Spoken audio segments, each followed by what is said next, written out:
Power is often imagined as armies, governments, and dictators, but Antonio Gramsci believed power lives somewhere deeper in ideas, in the stories we hear, in the language we use, in what society calls common sense. If ideas shape the world, then controlling ideas means controlling society.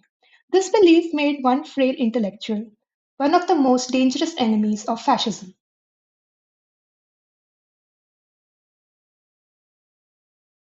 In 1926, the Special Tribunal convened in Rome. The atmosphere was suffocating. Black shirts lined the walls, their boots echoing like a warning. At the center sat a small hunched man with a broken spine. He refused to flinch. The prosecutor stated, "We must stop this brain from functioning for 20 years." How does a man with no army, no wealth, and a frail body become the greatest threat to a dictator? To understand why this man frightened the dictatorship of Mussolini, we must return to where his story began.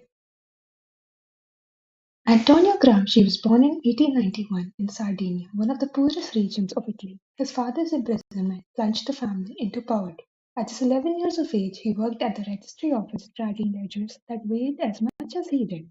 He learned early that the world was divided into those who owned the ledgers and those who carried them. His leadership was born out of empathy for the marginalized. At university in Turin, he struggled to fit in, physically frail but intellectually brilliant.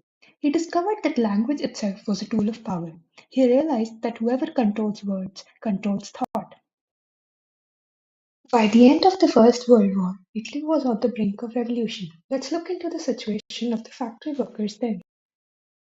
During the years of 1919-1920, Italy erupted with strikes and factory occupation. Gramsci's leadership shone not in commanding crowds, but in teaching them to think for themselves. Through his workers' newspaper, he became a collective educator. He argued that workers should not wait for orders from above and encouraged them to become their own leaders. Unlike charismatic dictators, Gramsci wanted to build a collective intellectual, a movement where every worker was empowered to lead.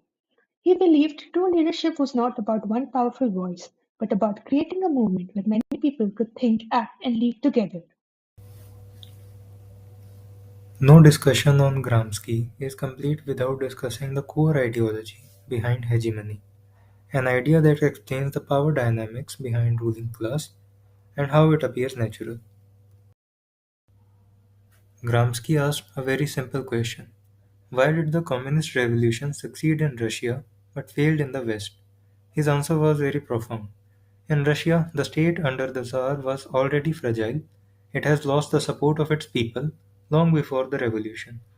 The West, however, was far more deeply entrenched, not merely in political institutions, but in culture itself. The core beliefs of ordinary people made the existing order appear natural, stable, and legitimate. He compared politics to trench warfare. You cannot simply storm the palace, you must win the trenches of everyday life: schools, media, churches, and even the civil society. This was the theory of cultural hegemony. Ruling class maintains power not through force, but by shaping what feels like common sense. The Italian fascists believe that if they imprisoned Gramsci, they could silence his ideas. Instead, prison became the place where his most influential theories were created. In the year 1926, the regime of Mussolini imprisoned Gramsci in the hope that it would silence one of its most dangerous critics. But the brain did not stop. In order to survive in prison, Gramsci created a strict system of study: Greek, Latin, economics, and history.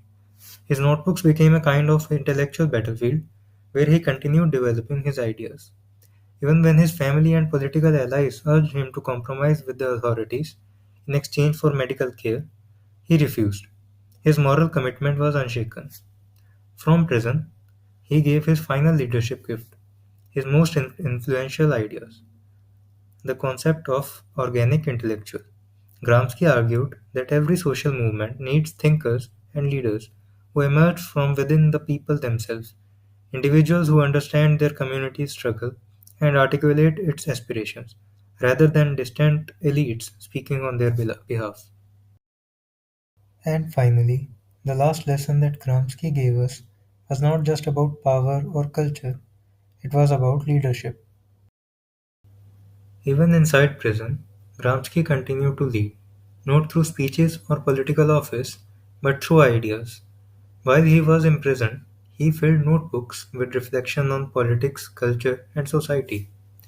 These notebooks were later smuggled out by his sister-in-law, Tatiana, and decades later, they reshaped political thought across the world. Ironically, the regime that tried to silence him helped create one of the most influential political thinkers of the 20th century. Gramsci's leadership reminds us that leadership is not only about authority or position, it is about intellectual clarity, moral conviction, and the ability to inspire others even in the darkest circumstances.